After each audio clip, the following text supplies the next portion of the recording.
రెండు చేతుల పైకి దేశం గట్టిగా స్తోత్రం చెబుదాం. బిడ్డలారా, మరొక ఆదివారం దినాన మిమ్మల్ని అందరినీ కలుసుకునే భాగ్యాన్ని ప్రభు నాకు ఇచ్చారు. గత వారం అంతా ఆయా ప్రాంతాల్లో దేవుని వాక్యం అందించడానికి, దేవుని మహిమపరచడానికి దేవుడు నాకు ఇచ్చిన ఆరోగ్యాన్ని బట్టి, స్వరాన్ని బట్టి, క్షేమాన్ని బట్టి మరలా మీ మధ్యలో నుంచి దేవుణ్ణి స్తుతించగలిగే భాగ్యాన్ని ఇచ్చిన దేవునికి సమస్త ఘనత మహిమ కలుగునుగాక. గత వారము ఒక వాక్యాన్ని మనం ప్రారంభించాం. రెండవ రాకడ విషయంలో కొన్ని ప్రశ్నలు మనం వేసుకున్నాం. ఈ లోకమంతా రెండవ రాకడ కోసం సిద్ధపడుతుందని మనం చూస్తూ ఉన్నాం. జరుగుతున్న పరిణామాలు కానివ్వండి, జరుగుతున్నటువంటి కార్యాలు కానివ్వండి, జరుగుతున్నటువంటి విశేషమైనటువంటి పరిస్థితులు కానివ్వండి, అనేకమైనటువంటి విషయాలు మనం చూస్తూ ఉన్నాం.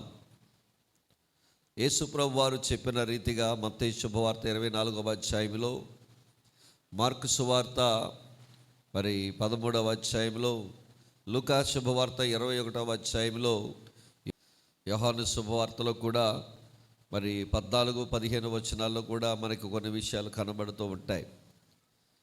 ఈ లోకంలో మనం చూసినప్పుడు ఈ భూకంపాలు కానివ్వండి, జలప్రళయాలు కానివ్వండి, అలాగే ప్రకృతి సంబంధించినటువంటి విలయ తాండవాలు కానివ్వండి, సునామీలు కానివ్వండి, అలాగే సమాజానికి సంబంధించినటువంటి దేశాల మధ్య సంబంధించినటువంటి యుద్ధాలు కానివ్వండి, అనేక చోట్ల ప్రజెంట్ జరుగుతున్న యుద్ధాలు కానివ్వండి, సమాజాల్లో జరుగుతున్నటువంటి దారుణమైనటువంటి కారణాలు అంటే కార్యాలు కానివ్వండి, హత్యలు కానివ్వండి, మానభంగాలు కానివ్వండి, మోసం, దగ, కుటుంబాల్లో జరుగుతున్నటువంటి ప్రేమ చల్లారిపోవటం, సమాధానం లేకపోవటం కానివ్వండి, ఇవన్నీ దేనికి సూచనంటే యేసు ప్రభు వారు ఆయన త్వరగా వచ్చుచున్నాడు అన్నదానికి సూచనలుగా ఉన్నాయి.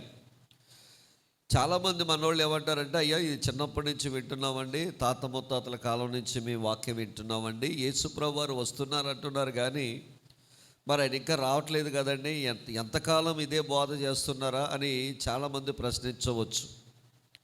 మన తాతల కాలంలో, మన చిన్న కాలంలో పరిస్థితులు వేరు, ఇప్పుడు జరుగుతున్న పరిస్థితులు వేరు. అప్పుడు మనం ఉన్న టైంలో, మన కాలంలో, మన చిన్నతనంలో జరిగినటువంటి ఉన్నటువంటి ఆ స్థితులు కానివ్వండి, ఆ పరిస్థితులు కానివ్వండి, ఆ వాతావరణం కానివ్వండి, ఆ పరిస్థితులు వేరు. కానీ ఇప్పుడు జరుగుతున్నటువంటి వాతావరణం, సమాజ పరిస్థితులు, దేశాల మధ్య పరిస్థితులు చూస్తే, ప్రపంచవ్యాప్తంగా గ్లోబల్గా మనం చూస్తే కనుక ఇప్పుడున్న పరిస్థితులు వేరు. వాటితో ఇప్పుడు మనం కంపేర్ చేయలేం. రాబోతున్న పరిస్థితులు కూడా ఇంకా ఘోరంగా ఉండబోతున్నాయి. సో ఈ లోకములో మనం చూసినప్పుడు దేవుని బిడ్డలారా, లోకములో ఉన్న వాళ్ళందరికీ పలానా చోట అమ్మాయిని మానభంగం చేశారట, పలానా చోట ఒక మర్డర్ జరిగిందట, పలానా చోట భూకంపం వచ్చిందట, పలానా చోట సునామీ వచ్చిందట, పలానా దేశం మీదకి యుద్ధానికి వెళ్తుందట. ఇలాంటి వార్తలన్నీ మనం టీవీలో, పేపర్లో చదివినప్పుడు మనం ఆశ్చర్యపోతూ ఉంటాం. అరే, మొన్న మనం చూసాం కదా, ఒక బస్సుని ఒక బండి అడ్డొచ్చి తగలడిపోతే, అది భయంకరంగా కాలిపోతే 19 మంది మరణించారు, ఇంకా 25 మంది అంతమంది మరణించారని చెప్పారు. మొన్న తెలంగాణలో ఒక బస్సుకి ఒక లారీ, కంకర్ లారీ వెళ్ళిపోయి గుద్దితే ఒక తల్లి ఆ కంకర్లో కూరిపోయింది, కానీ పిల్లలు మాత్రం కాపాడుకుందని చెప్పారు. ఈ వార్తలన్నీ మనం వింటుంటే దేవుని బిడ్డలారా, ఇవి లోకానికి వార్తలు, కానీ సంఘానికి అంటే ఇవట సూచనలుగా దేవుడు ఏర్పాటు చేశాడు. అంటే నీవు నేను ఇవన్నీ జరుగుతున్నాయంటే మనం ఏం చేయాలంటే, ఆయన అన్నాడు, ఈ సూచనలు జరగవలసి ఉన్నవి, అంతము వెంటనే రాదు, దేవుని రాజ్య సువార్త ప్రకటించబడాలి, ఇవి వేదనలకు ప్రారంభము అని యేసుప్రభు వారు చెప్పారు. అంటే ఆయన రాకడకు సూచనలు, సంఘానికి సూచన, లోకానికి వార్త. మరి ఇంతకీ పోయిన వారం మనం నేర్చుకున్న విషయం ఏంటంటే, యేసుప్రభు వారు అసలు వస్తున్నారని ఎవరు చెప్పారు? ఆయన అంటాడు కదా, ప్రకటన గ్రంథంలో 22వ అధ్యాయంలో, ఇదిగో నేను త్వరగా వచ్చుచున్నాను అని ఒక మాట చెప్పబడుతూ ఉన్నది. ఇంతకీ ఆయన వస్తున్నారని ఎవరు చెప్పారు అని అంటే, పోయిన వారం మనం ఒక 5 విషయాలు మనం చూసాం. యేసుప్రభు వారు ఈ లోకంలోకి వస్తున్నారని ఎవరు చెప్పారు అసలు అని అంటే, ఆయనే స్వయంగా చెప్పారు. ఇందాక మీకు చెప్పానే, మత్తయి శుభవార్త 24వ అధ్యాయం, మార్కు సువార్త 11వ అధ్యాయం, లూకా శుభవార్త 21వ అధ్యాయం, యోహాను శుభవార్త 14వ అధ్యాయం. ఈ అధ్యాయంలో చదివితే శిష్యులు వచ్చి యేసుప్రభు వారిని అడుగుతారు, నీ రాకడకు సూచనలు ఏంటని అడుగుతారు. అవన్నీ ఆయన వచ్చే ముందు విషయాలన్నీ కూడా ఆయన వాళ్ళు చెప్తూ ఉంటారు. 14వ అధ్యాయంలో మనం చూస్తే కనుక, ఇదిగో నా తండ్రి అంటే అనేకమైన నివాసములు కలవు, లేని ఎడల నేను మీతో చెప్పుదును, నేనుండు స్థలములో మీరు ఉండులాగా నేను వెళ్ళి స్థలము సిద్ధపరిచి మరలా వచ్చి నేను మిమ్ములను తీసుకుని వెళ్తానన్నాడు. ఆయనే చెప్పారు, నేను మరలా వచ్చి నేను మిమ్ములను తీసుకుని వెళ్తానని చెప్పాడు. తర్వాత రెండవ సాక్ష్యం మనం ఏదన్నామంటే దేవదూతల సాక్ష్యం ఇచ్చారు.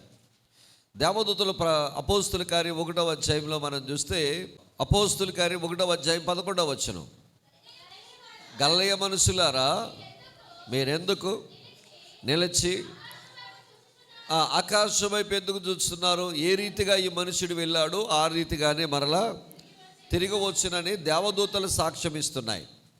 అపోస్తులు, యేసు వెనకాల తిరిగినటువంటి అపోస్తులు, పేతురు కానివ్వండి, ఆంద్రేయ కానివ్వండి, మార్కు కానివ్వండి, మత్తయి కానివ్వండి, లూకా కానివ్వండి, యోహాను కానివ్వండి, పౌలు కానివ్వండి, యోధా కానివ్వండి, యాకోబు కానివ్వండి, కొత్త నిబంధనలో ఉన్న భక్తులందరూ కూడా యేసు త్వరగా రాబోతున్నారు అని సాక్ష్యం ఇచ్చారు.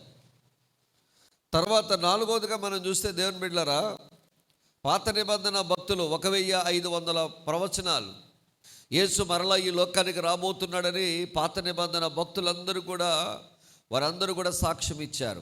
5వది సంఘం యొక్క సాక్ష్యముగా మనం చెప్పుకున్నాం. 1 కొరింథీ 11:26లో చెప్పాం.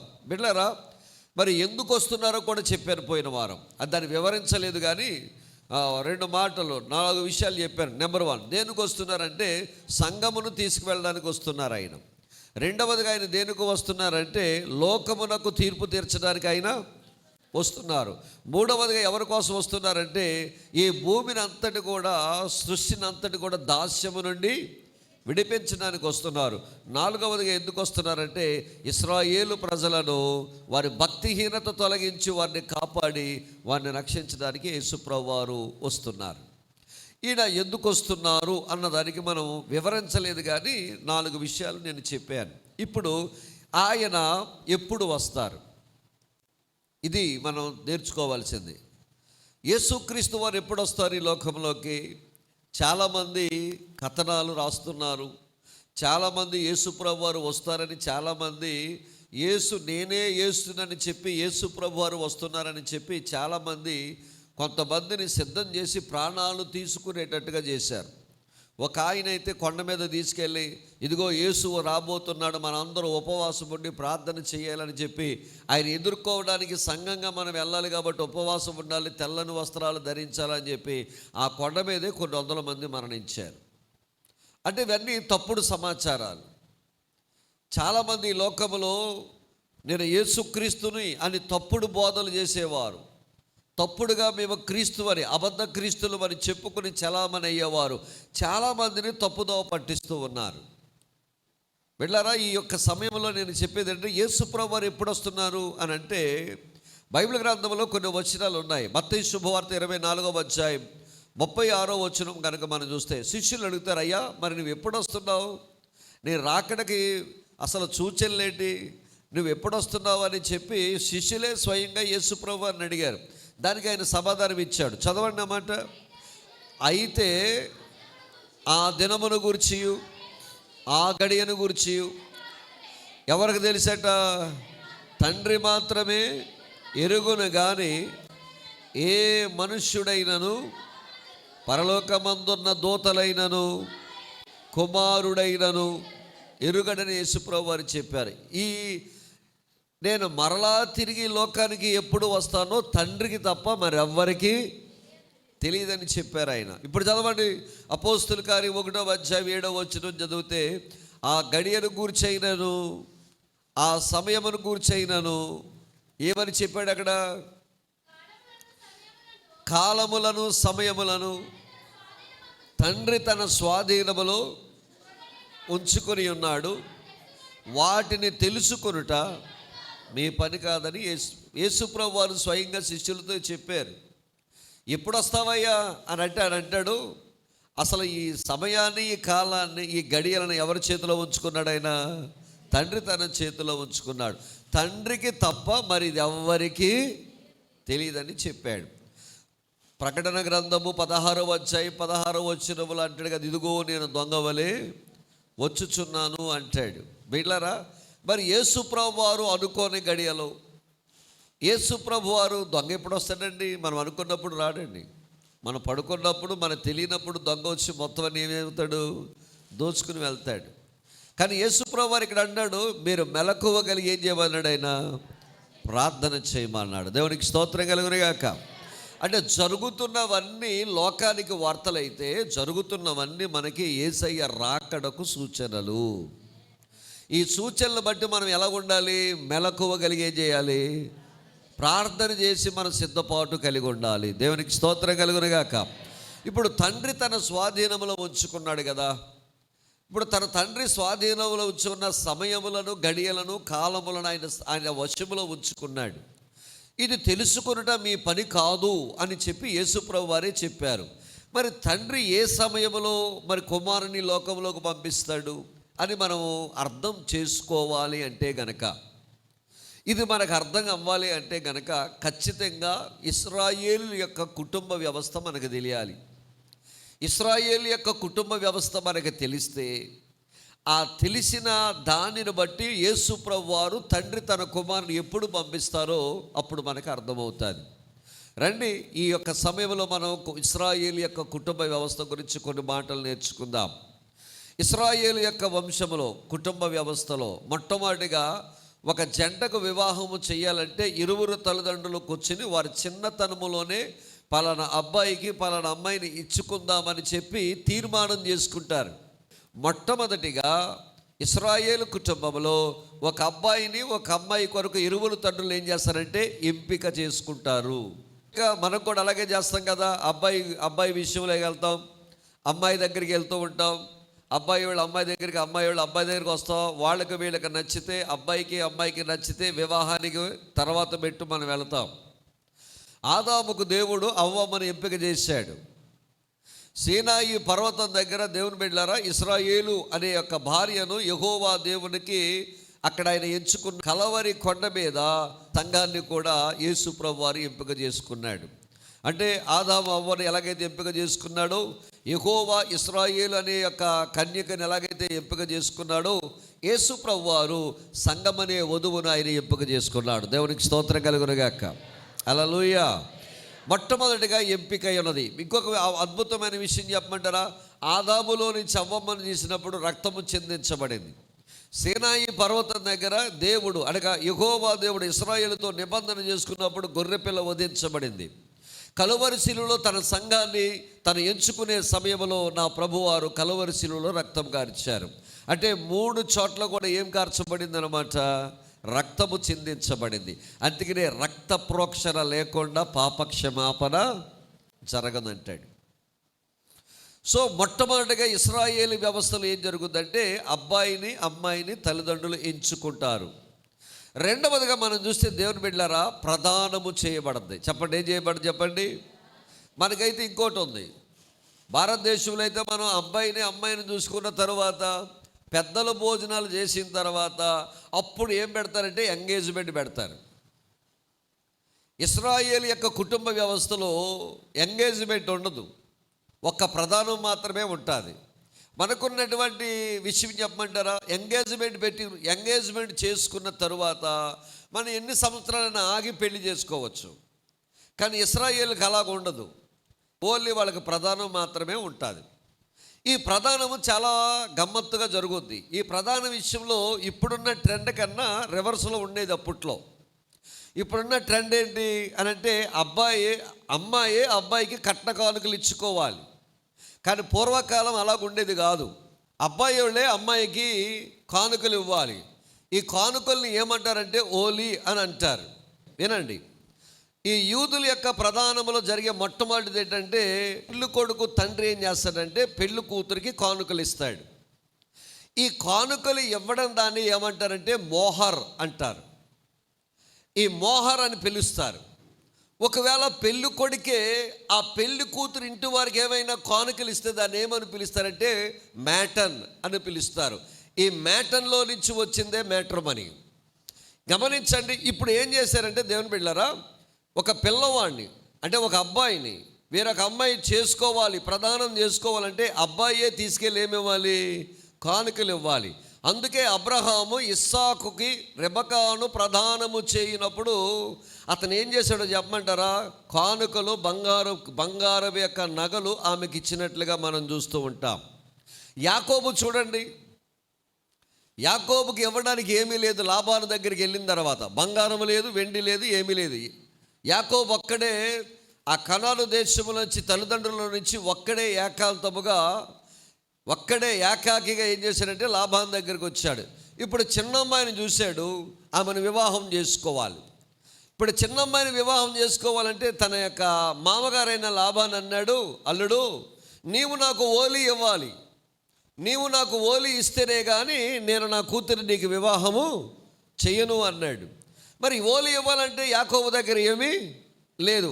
అప్పుడు లెక్క కట్టి 7 సంవత్సరాలు కూలి పని చేస్తే, వినండి, ఆ దినాల్లో 7 సంవత్సరాలు కూలి పని చేస్తే ఆ వచ్చిన కూలి ఒక స్త్రీని వివాహం చేసుకోవడానికి ఓలిగా ఇవ్వడానికి పనికొస్తుంది. మళ్ళీ చెప్తున్నాను, ఆ దినములలో 7 సంవత్సరాలు కూలి పని చేస్తే ఆ వచ్చిన కూలి పనిని ఒక అమ్మాయిని వివాహం చేసుకోవడానికి ఇవ్వడానికి సరిపడ్డ ఓలి వస్తుందట. అందుకనే యాకోబు ఈ 7 సంవత్సరాలు కూలి పని చేశాడు. కూలి పని చేసి ఆ వచ్చిన జీతాన్ని ఓలి కింద తన మామకి ఇచ్చాడు. అప్పుడు ఒక అమ్మాయిని వివాహం చేశాడు, అదే పెద్ద అమ్మాయిని వివాహం చేశాడు, లేయాను. కానీ ప్రేమించింది ఎవరిని? రాహేల్ని. ఇప్పుడు రాహేల్ని వివాహం చేసుకోవాలంటే మళ్ళీ ఈ అమ్మాయి కావాలంటే ఈ అమ్మాయి కోసం ఎన్ని సంవత్సరాలు చేయాలి? 7 సంవత్సరాలు చేయాలి. అందుకనే యాకోబు ఇవ్వడానికి తన దగ్గర వెండి బంగారములు లేవు కాబట్టి 7 సంవత్సరాలు కష్టపడి భార్యకు ఓలిగా ఇచ్చాడు. అంటే ఇద్దరు భార్యలకు 14 సంవత్సరాలు ఓలిగా ఇచ్చాడు. దావీదుని గురించి మనం చూస్తే దేవుని బిడ్డలారా, 1 సమూయేలు గ్రంథము 18వ అధ్యాయం 24, 25 చదువు. సౌలు దావీదు పలికిన మాటను అందుకు సౌలు ఫిలిష్తీయుల చేత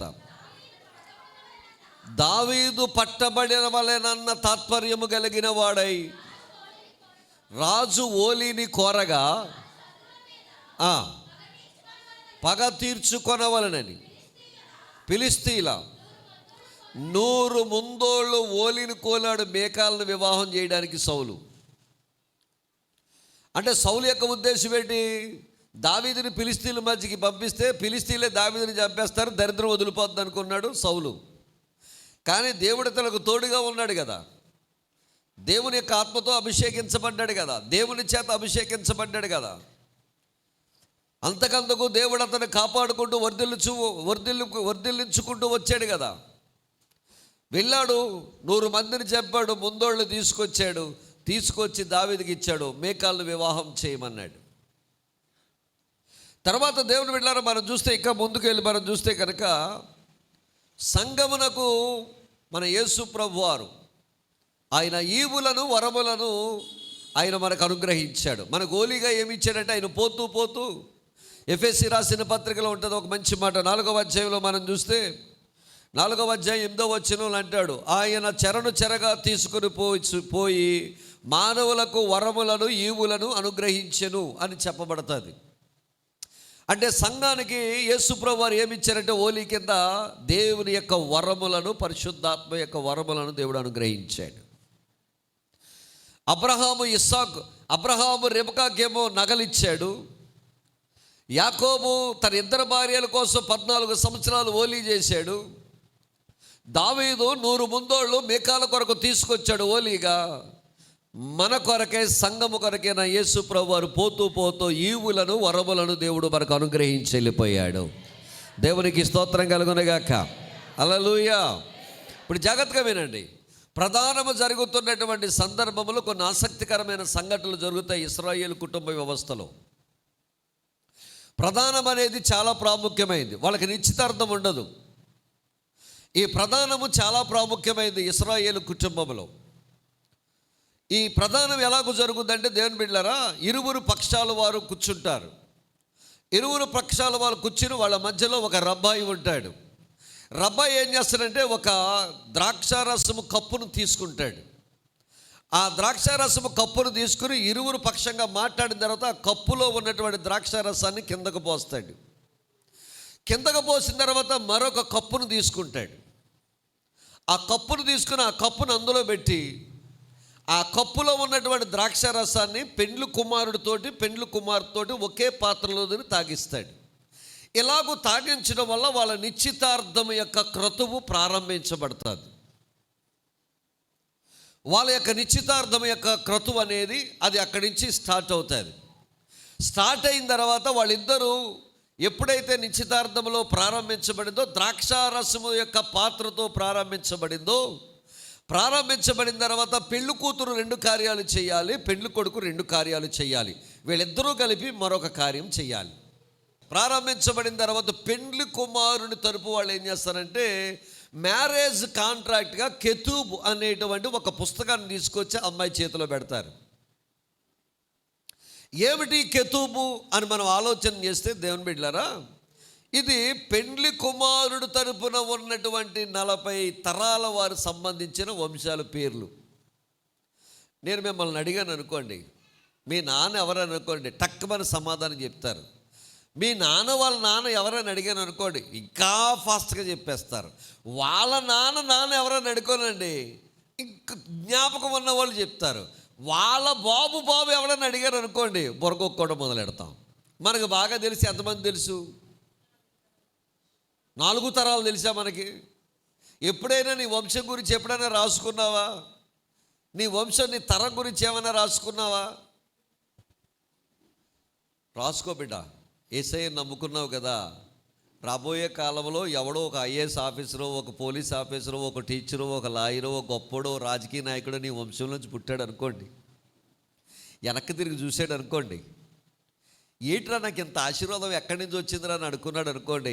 ఎక్కడో మా తాత ముత్తామ దేవుణ్ణి నమ్ముకుందంట, యేసయ్యను నమ్ముకుందంట, ఆమె ప్రార్థన చేసిందంట, ఆమె ప్రార్థన చేయడం వల్ల మా వంశం యొక్క చరిత్రే దేవుడు మార్చేశాడని చెప్పి వెనకకి తిరిగి మాట్లాడుకుంటారట బిడ్డలారా. హల్లెలూయా. వెనకకి తిరిగి మాట్లాడుకుంటారట వంశం యొక్క చరిత్రను. దేవునికి స్తోత్రం కలుగునుగాక. రాసుకోండి, ఎందుకైనా మంచిది. నాకేముంది అయ్యారు, ఏ చరిత్ర లేదంటావా? మన చరిత్ర మార్చగలిగిన, కథ మార్చగలిగిన వాడు ఒకడున్నాడు, మన యేసయ్య. యేసయ్యకు మహిమ కలుగునుగాక. మూలం అనేది తెలుసుకోవడం చాలా ఆశ్చర్యం. ఎందుకో చెప్పమంటావా? నీ వచ్చిన మూలం ఏంటి, నువ్వు మారిన విధానం ఏంటి, ఎలాగూ మారావు, ఎలాగూ మార్చబడ్డావు, నువ్వు ఎంతమందికి ఆశీర్వాదకరంగా ఉన్నావు, నీవు ఎంతమందికి దీవెనకరంగా ఉన్నావు.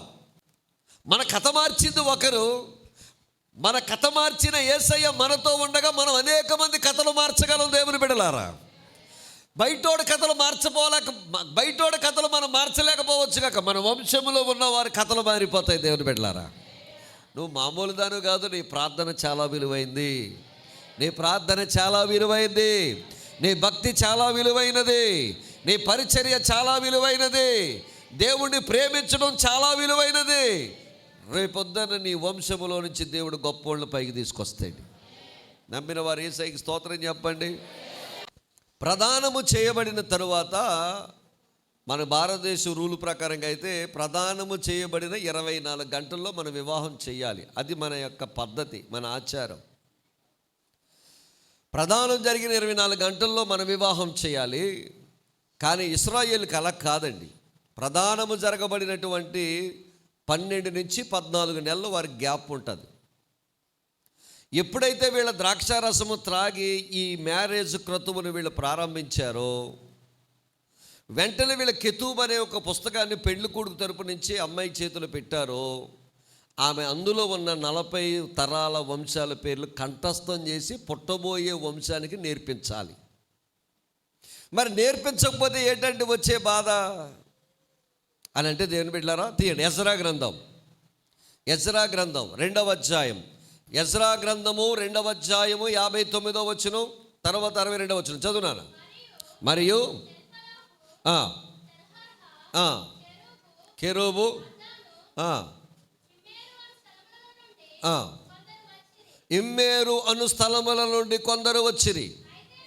అయితే వీరు తమ పితరుల యొక్క ఇంటినైనను, ఎవరినట? ఇంటినైనను వంశమునైనను చూపింపలేకపోయినందున వారు ఇశ్రాయేలీలో కారో వారి తెలియకపోయిను. 62వ వచనం చదవండి. ఈ వంశావళులు పెద్దలు తమ పేర్లను చదివినప్పుడు అవి కనబడకపోయినందున యాజక ధర్మములో నుండి ప్రత్యేకించబడి అపవిత్రులుగా, అంటే ఇశ్రాయేలు వంశములో గనక మనము పేర్లు చూపించలేకపోతే, తరములను మనము చూపించలేకపోతే, వంశముల పేర్లు మనం చెప్పలేకపోతే కనుక ఇశ్రాయేలు గోత్రముల నుండి మనం తీసేస్తారు. దేవుడు బిడ్డలారా, దేవుడు మనకి భూలోకములో ఉండగా ప్రదానము చేసుకున్నప్పుడు క్రైస్తవులకి, సంఘానికి దేవుడిచ్చిన కెతుబేదో చెప్పమంటారా? దేవుని వాక్యం. యేసయ్యకి స్తోత్రం కలుగునుగాక. దేవుని వాక్యములో ఉన్న ప్రతి దాన్ని మనం కంఠస్థం చేయాలి. వాక్యమును కంఠస్థం చేయాలి, వచనాలను కంఠస్థం చేయాలి. వినండి, ఈ వాక్యమును మనము ఒకవేళ నేర్చుకుంటేనే రాబోయే వంశానికి మనం నేర్పిస్తాం. మన కుటుంబాలు ఇంత దరిద్రతలో ఉండడానికి గల కారణం ఏంటో చెప్పమంటారా?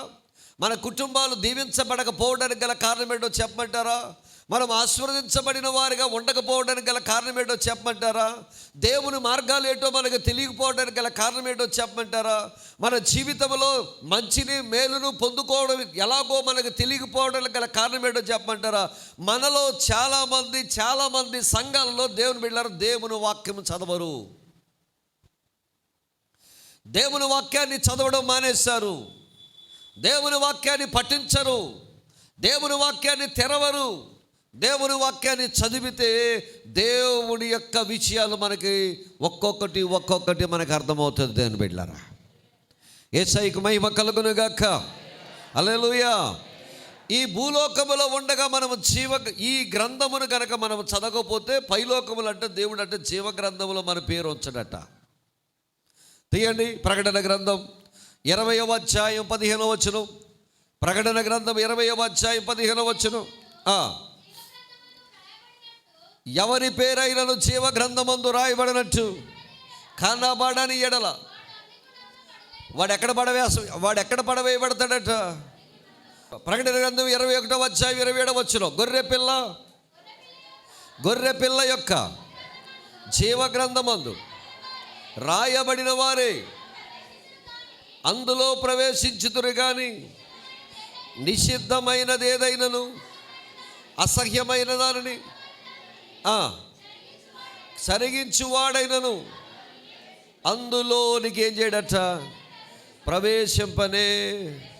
బిడ్డలారా, దేవుని వాక్యము చదవకపోతే మనం నిషిద్ధమైన కార్యాలు జరిగిస్తాం. దేవుని వాక్యమును మనం చదవకపోతే అసహ్యమైన కార్యాలు చేస్తాం. ఎందుకో చెప్పమంటావా? ఏది మంచో ఏది చెడో తెలిపేదే దేవుని వాక్యం. ఏది చెయ్యాలో ఏది చేయకూడదో మనకి నేర్పించేదే దేవుని వాక్యం. క్రైస్తవులకు దేవుడిచ్చిన కెతుబ్ ఏదంటే పరిశుద్ధ గ్రంథం. ఇది చదివితేనే కదా మంచేదో కీడేదో నీకు తెలిసేది. ఇది చదివితేనే కదా మేలు చెయ్యాలో కీడు చెయ్యాలో నీకు తెలిసేది. ఇది చదివితేనే కదా మంచి మార్గంలో వెళ్తున్నావా చెడు మార్గంలో వెళ్తున్నావో నీకు తెలిసేది. ఇది చదివితేనే కదా జీవ మార్గం ఏదో నాశనమైన మార్గం ఏదో మనకు తెలిసేది. ఇది చదివితేనే కదా మన జీవితంలో జీవంతో ఉంటామో లేకపోతే రోగంతో ఉంటామో తెలిసేది. మనం ఏ మార్గము గుండా వెళ్ళాలో తెలియజేసేదే జీవ గ్రంథం. అందుకే ప్రతి ఒక్కరూ దీన్ని ఏం చేయాలంటే చదవాలి. ఇది చదివితేనే పరలోకములో జీవ గ్రంథములో మన పేరు రాయబడి ఉంటాయి. ఇదెందుకు చదవాలి పాస్టర్ గారు? ఇది చదివితేనే మనం ఎలాగో ప్రవర్తించాలో మనకు తెలుస్తుంది. ఇది చదవకపోతే మనకు తెలియదు బిడ్డలారా. మనలో చాలామంది ఇంకా లోకములో ఆలోచించినట్లుగానే ఆలోచిస్తున్నారు. మన మనస్సు మారలేదు, మన మైండ్ సెట్ మారలేదు. ప్రేమించడం తెలియటం లేదు, ఎదట వాళ్ళు గౌరవించడం తెలియటం లేదు, ప్రేమ అంటే ఏంటో మనకు తెలియట్లా, గౌరవం అంటే ఏంటో తెలియట్లా, మర్యాద అంటే ఏమిటో తెలియదా, తప్పు అంటే ఏమిటో మనకు తెలియట్లా, పాపం అంటే ఏమిటో మనకు తెలియట్లా. దీనికి గల కారణం ఏంటో చెప్పమంటారా? మనలో చాలామందికి దేవుని వాక్యం చదవడం మానేశారు. ప్రతిరోజు దేవుని వాక్యం మనం చదివితే వాక్యం మనతో మాట్లాడుతుంది. దేవుని బిడ్డలారా, దేవునికి మహిమ కలుగునుగాక. హల్లెలూయా. వినండి, ఈ వాక్యంను గనక మనం చదవకపోతే, ఈ కెతూబ్ అనే దాంట్లో నీ పేరు, నీవు జీవగ్రంథములో నీ పేరు లేకపోతే, జీవగ్రంథంలో నీ పేరు లేకపోతే నిన్ను పరలోక రాజ్యానికి దేవుడు రానివ్వడు. మొట్టమొదటిగా ఈ అమ్మాయి చేయాల్సిన పని ఏమిటంటే, పెండ్లి కూతురోళ్ళు, పెండ్లి కొడుకోళ్ళు పెళ్ళి కూతురికి కెతూబ్ అనే పుస్తకం ఇస్తారు. 40 తరాల యొక్క వంశ చరిత్రను ఆమె కంఠస్థం చేసి రాబోయే తరానికి నేర్పించాలి. రెండవదిగా,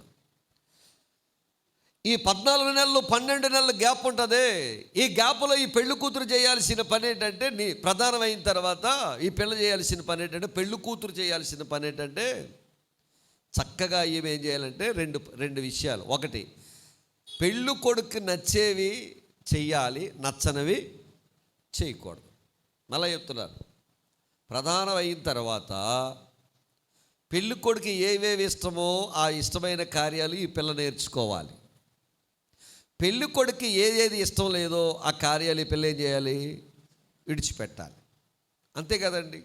పౌలు భక్తుడు చెప్తారు, ఆయన చెప్తారు, కొరింథీ రాసిన 2వ పత్రిక 11వ అధ్యాయము 2వ వచనంలో అంటారు ఆయన, చదవండి మాట.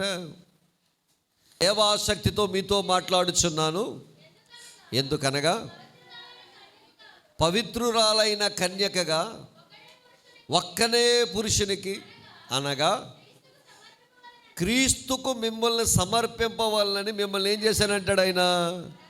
ప్రదానం చేశాడు. ఇప్పుడు మనం ఎవరికి ప్రదానం చేయబడ్డాం? క్రీస్తుకు ప్రదానం చేయబడ్డాం. మనం ఎప్పుడు చేయబడ్డాం పాస్టర్ గారు? ఒకవేళ మీరు అంటే కనుక మీకు మంచి మాట చెప్తాను. ఎవరైతే యేసుక్రీస్తును స్వరక్షకుడిగా అంగీకరించారో, అంగీకరించిన నీవు నీ తప్పులు, నీ పాపాలన్నీ విడిచిపెట్టావో, మారు మనసు పొందావో, పొందిన నీవు నీటి బాప్తీసం తీసుకున్నావో, తీసుకున్న నీవు సంఘములో చేర్చబడ్డావో, సంఘములో చేర్చబడి నీవు దినదినము సంపూర్ణతలోకి వెళుతున్నావో, ఆ వెళుతున్న వారిని దేవుడు పౌలు అంటాడు, నేను మిమ్మలను క్రీస్తుకి ఏం చేశానంటాడు ఆయన? ప్రదానం చేయాలి. అంటే రక్షణ పొంది బాప్తీసం తీసుకున్న ప్రతి బిడ్డ క్రీస్తుకి ఏం చేయబడ్డామన్నమాట? ప్రదానము చేయబడ్డాం. దేవునికి స్తోత్రం కలుగునుగాక. హల్లెలూయా. అంటే ఇక్కడ రక్షణ పొందిన ప్రతి బిడ్డ మనము క్రీస్తుకి ప్రదానము చేయబడిన వారు. ఇప్పుడు మనం చేయాల్సిన పని ఏంటి అని అంటే కనుక, దేవుని బిడ్డలారా, పెండ్లి కొడుకు నచ్చేవి చెయ్యాలి, నచ్చనివి చేయకూడదు. ముందు నచ్చేవి చూద్దాం. కొత్తగా నిశ్చితార్థం అయిందనుకోండి, ఎంగేజ్మెంట్ అయిందనుకోండి, ప్రధానం అయిందనుకోండి, పెళ్ళి కూతురు పెళ్ళి కొడుకు ఏం చేస్తారు చెప్పండి? ఏం చేస్తారు చెప్పండి? పెళ్ళి కొడుకు పెళ్ళి కూతురు ఎంగేజ్మెంట్ అయినండి. అప్పుడంటే మనకి సెల్ ఫోన్లు లేవు, పోయి పిలిచిరా ఫోన్లే, పీపీలు ఉండేవి, అప్పుడు పబ్లిక్ ఫోన్స్ ఉండేవి. ఇప్పుడంటే ఏమొచ్చినాయి? మాట్లాడాలి, సెల్ ఫోన్లు వచ్చినాయి. సెల్ ఫోన్లు వచ్చిన తర్వాత వీళ్ళు ఏం చేస్తుంటారు? ఏమని చెప్పండి? ఎవరితో మాట్లాడుతుంటారు? నువ్వెప్పుడు నిశ్చితార్థమైన తర్వాత, ప్రధానమైన తర్వాత నువ్వెప్పుడు వాళ్ళకి ఫోన్ ఫోన్ ఎలాగొస్తుంది చెప్పండి? మీరు కాల్ చేయుచున్న వినియోగదారుడు ప్రస్తుతం వేరో కాల్లో బిజీగా ఉన్నారు. మీరు ఫోన్ చేయుచున్నటువంటి వినియోగదారుడు ప్రస్తుతం మీకు అందుబాటులో లేడు. ఎవరితో మాట్లాడుతుంటాడు? ఈ సిగ్గేం కాదు, జరిగే వాస్తవాలు కదా. చెప్పండి, ఎవరితో మాట్లాడుతుంటారు? పెళ్ళి అయిపోయి ఓ పిల్లోడు పుట్టేంత వరకు ఈ ఫోన్కి ఆ ఫోన్కి ఏముండదు, ఖాళీ ఉండదు. పిల్లోడు పిల్ల పుట్టిన తర్వాత ఖాళీ వస్తుంది ఈ ఫోన్కి. సో అంతవరకు ఏముండదు దీనికి. అంటే నేనే విషయం చెప్తానంటే, ఒక ప్రధానము కానీ నిశ్చితార్థము కానీ అయినా పెళ్ళి కొడుకు పెళ్ళి కూతురు ఇద్దరు కూడా ఎప్పుడు ఏం చేస్తూ ఉంటారు? వీళ్ళు చెప్పాలండి, మాట్లాడుకుంటూ ఉంటారు. ఇప్పుడు నా ప్రభు కూడా అదే అంటున్నాడు మనల్ని. మనము ఆయనతో ప్రదానం చేయబడ్డాం. ప్రదానం మనం చేయబడ్డాం కాబట్టి మనం ఆయనతో ఏం చేయాలి? ఈ మాట్లాడేదాన్నే ప్రార్థన అంటారు. దేవునికి స్తోత్రం కలుగును గాక. హల్లెలూయా.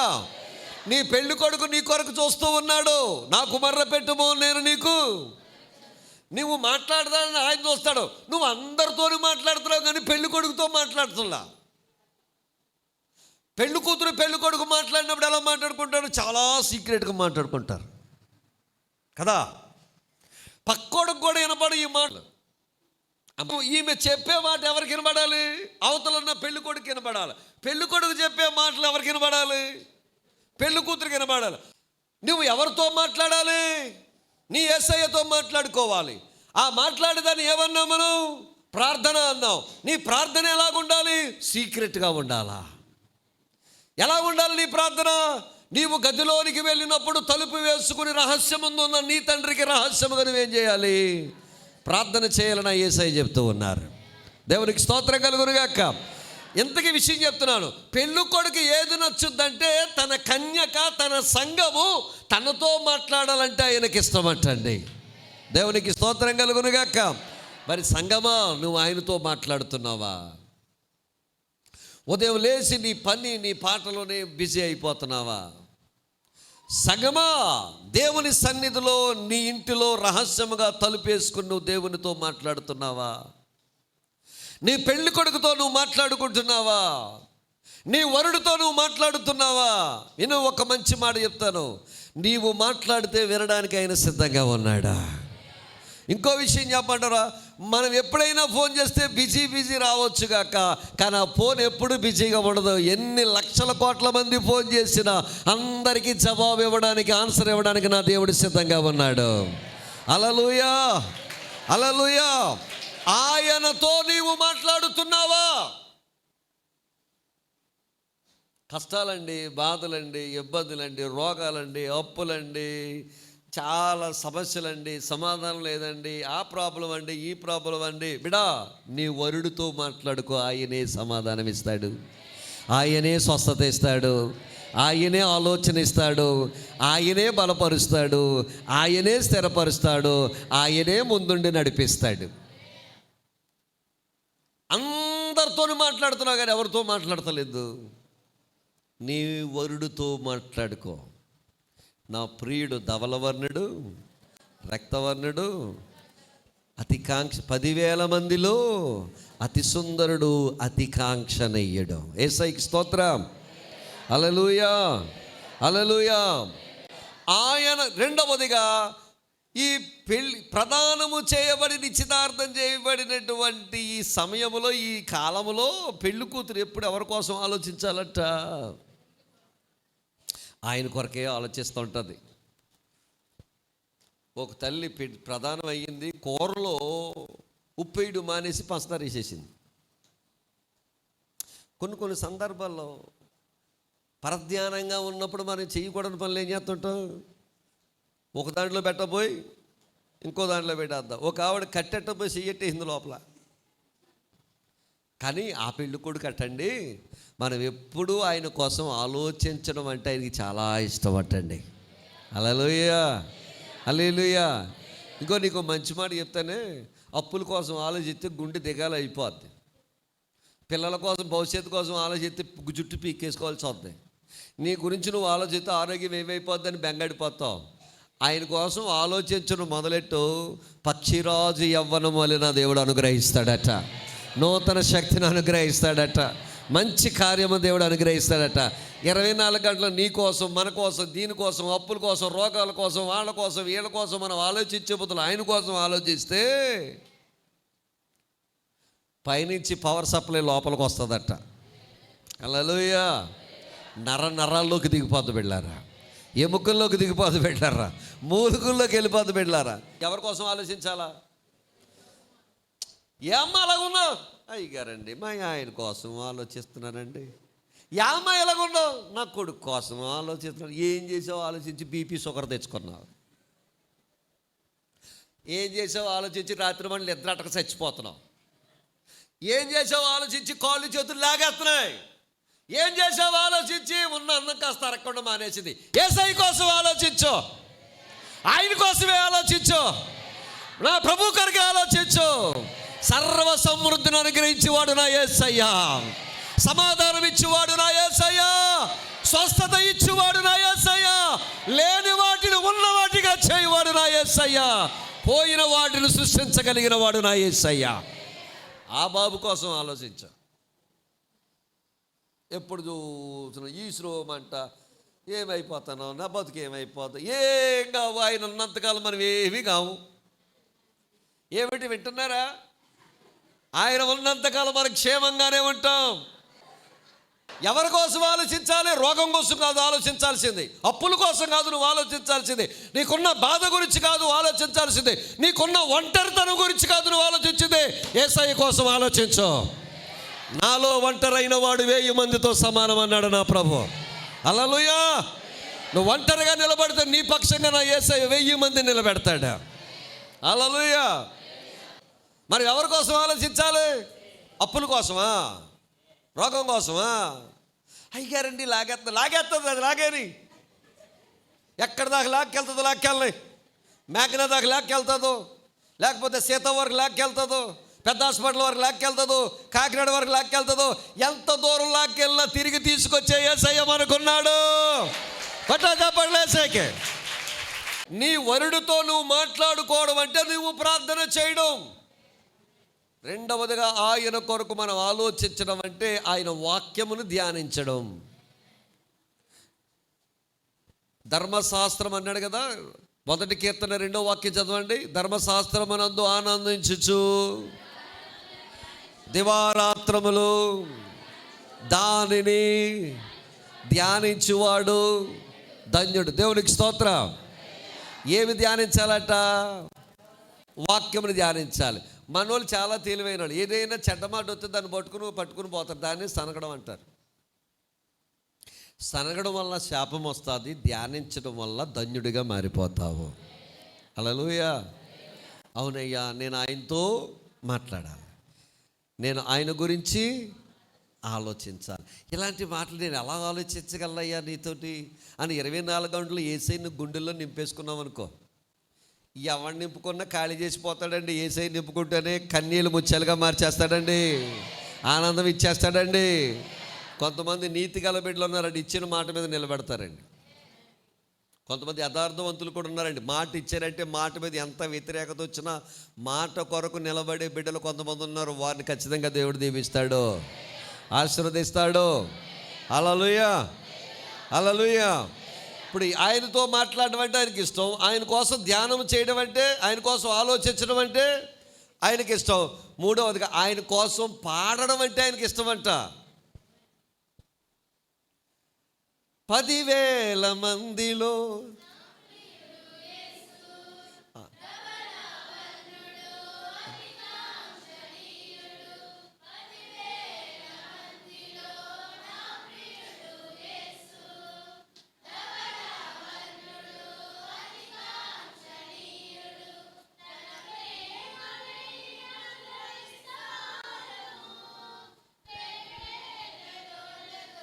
కొనితింతును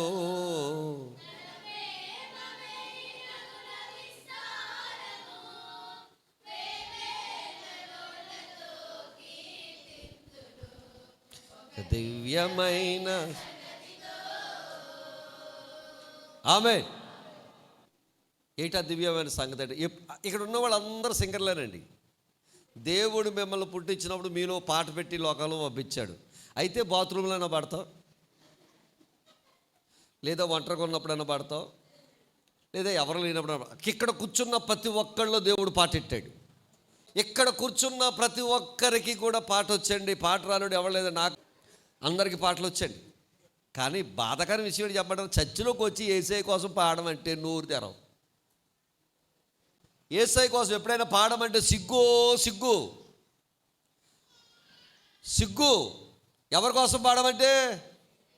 యేసయ్య కోసం పాడమంటే సిగ్గు. పరలోకములో షెరూబులు కెరూబులు దేవదూతలు నా దేవుని చుట్టూ చేరట, దేవుడు పరిశుద్ధుడు పరిశుద్ధుడు పరిశుద్ధుడని రెక్కలు తవి ఆడించుచూ ఉండగా, రెక్కలు తవి కొట్టుచూ ఉండగా, పరిశుద్ధుడు పరిశుద్ధుడని పొగుడుచూ ఉండగా, పరలోకపు గడప కమ్ములు పునాదులు అదురుచుండగా, ఆ ఆరాధన వైపున యేసయ్య చూడంట, నా దేవుడు చూడంట. భూలోకంలో భక్తులు చేసే ఆరాధన అంటే చాలా ఇష్టం అంట ఆయనకి. హల్లెలూయా. నీ ప్రార్థన అంటే చాలా ఇష్టం అంట నా దేవునికి. భూమి మీద ఉన్న భక్తులే శ్రేష్ఠులు అంటాడు నా దేవుడు. పాట పాడమంటే పాట పాడు, చెయ్యెత్తమంటే చెయ్యెత్తావు. నాది కాదు, నాది ఈ లోకం కాదని అడుగుంటావు. నువ్వు నోటమ్మట పాట పాడితే ఆయన చాలా ఆనందపడిపోతాడట. హల్లెలూయా, హల్లెలూయా. ఆరాధన చేయడం అంటే, ఆయన పొగడం అంటే, ఆరాధన చేయడం అంటే చాలా ఇష్టం అంట. ఆరాధన చేసేటంటే సింహాసనం కదిలిపోయి దేవుడు మన స్తుతుల మీద ఆసీనుడు అవడానికి కిందకు దిగి వచ్చేస్తాడట. ఏం చేస్తే పాట పాడమన్నాం అనుకోండి, మాకు రాదన్నట్టుగా చూస్తారు. పాట పాడేటప్పుడు జాగ్రత్తగా విని రెండోసారి కలిపి మనం ఏం చేయాలి? ఎప్పుడైతే నువ్వు పాట పాడడం మొదలు పెడతావో నీ గుండెలో నా యేసయ్య నింపడం ప్రారంభిస్తాడు. హల్లెలూయా. ఏమి నింపుతాడు? తన సన్నిధిని నింపుతాడు. ఎప్పుడైతే నింపాడో సమాధాన గలదానవై మందిరములో నుంచి బయటికి వెళతావో, ఆదరించబడి వెళతావు, బలము తెచ్చుకుని వెళతావు, నింపబడి వెళతావు. దేవునికి స్తోత్రం కలుగునేగా. హల్లెలూయా. నోరు తెరవు. కొంతమంది సిగ్గు ఎక్కువ పాడమంటే కిందకు వచ్చేసుకుంటారు తల. కొంతమంది ఇలాగెలా ఊగుతూ ఉంటారు. ఆ ఊగే బదులు నోరు ఊపు, నోరు తెరు, ఆరాధన చేయి. రెండు చేతులు పైకెత్తి యేసయ్యని ఆరాధన చేస్తానటండి. వేరండి, ఇంతమంది ఉన్నామండి. మనం అందరూ ఏకకంఠంతో యేసయ్యకి ఆరాధన చేస్తే పరలోకమే దిగి వచ్చేద్దట. ట్రై చేద్దామా? ఒకసారి లేచి నిలబడండి. ఏమైనా చేయగలవు,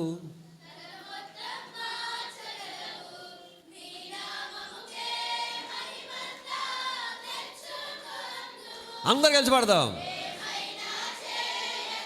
అందరూ పాడాలి.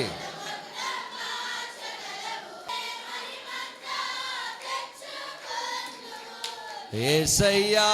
రెండు చేతుల పైకి ఎత్తుదాం.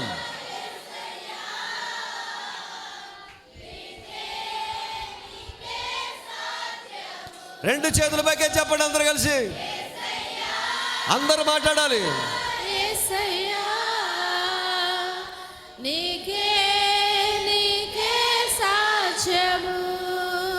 చెప్పాలి మరోసారి. యేసయ్యా,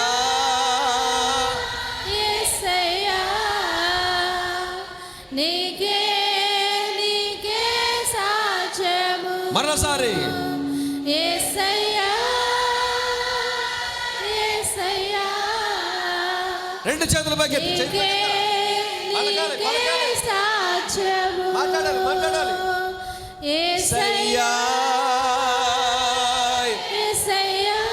చేతుల పైకి ఎత్తాలి తల్లి. నీకే సాధ్యము. చెప్దాం. రెండు చేతుల పైకి చెప్దాం. యేసయ్యా. నోరు తెరవాలి. నోరు తెరవాలి. నీకే సాధ్యము. అందరూ యేసయ్యా, యేసయ్యా, నీకే సాధ్యము. స్థిరపరచువాడవు, ఘనపరచువాడవు, పడిపోయిన చోటే నిలబెట్టువాడవు. స్థిరపరచువాడవు, ఘనపరచువాడవు, మా పక్షమున నిలచి జయమిచ్చువాడవు. స్థిరపరచువాడవు, ఘనపరచువాడవు, పడిపోయిన చోటే నిలబెట్టువాడవు. హెచ్చించువాడవు, మా పక్షముగా నిలచి జయమిచ్చువాడవు. ఏమైనా చేయగలవు, కథ మొత్తం మార్చగలవు, నీ నామముకే మహిమంతా తెచ్చుకొందువు. ఏమైనా చేయగలవు, కథ మొత్తం మార్చగలవు, నీ నామముకే మహిమంతా తెచ్చుకొందువు. యేసయ్యా. రెండు చేతుల పైకెత్తి యేసయ్యా. అందరు కార్యాలు చెప్తా వెళ్ళారా? నీకే నీకే సాధ్యము. అవునయ్యా. యేసయ్యా యేసయ్యా నీకే నీకే సాధ్యము. యేసయ్యా యేసయ్యా నీకే నీకే సాధ్యము. యేసయ్యా యేసయ్యా. నీకే నీకే సాధ్యము. ఆమేన్. కూర్చోండి. ఎవరైతే రెండు చేతులు పైకెత్తి ఆయన్ను పాడారో, నీ కథ మొత్తం మార్చగలవాడు నా యేసయ్య. హల్లెలూయా. పాడడం చేత కావట్లేదు. యేసయ్యను ప్రేమించే మొట్టమొదటి వచ్చి ఆరాధనలో పాలుగొంపులు పొందుతాయి. ఆనందమే ఎరండి. యెహోవా ఉత్తముడని రుచి చూసి నువ్వు తెలుసుకుంటే ఆయన వదిలిపెట్టమండి. ఆయన ప్రేమిస్తాం, ఆయన కోసం ధ్యానం చేస్తాం, ఆయన కోసం ఆలోచన చేస్తాం, ఆయనతో మాట్లాడతాం, ఆయన కొరకు చదువుతాం, ఆయన కొరకు ఎదురు చూస్తాం, ఆయన కొరకు సమస్తమైన కార్యాలు మనం చేస్తాం. ఎందుకో చెప్పమంటావా? మనలను ఆయన ప్రదానం చేసుకున్నాడు. ఇంకో విషయం చెప్పమంటారా? మనం ఈ లోకంలో ఉండం, ఆయనతో పాటు మనల్ని తీసుకువెళ్తాడు. హల్లెలూయా హల్లెలూయా. అట్టి కృప. ఇంకా చాలా ఉన్నాయి, చాలా విషయాలు బోధిస్తాను. వచ్చే వారం కొన్ని విషయాలు బోధిద్దాం. అట్టి కృప దేవుడు మనకు దయచేయను గాక.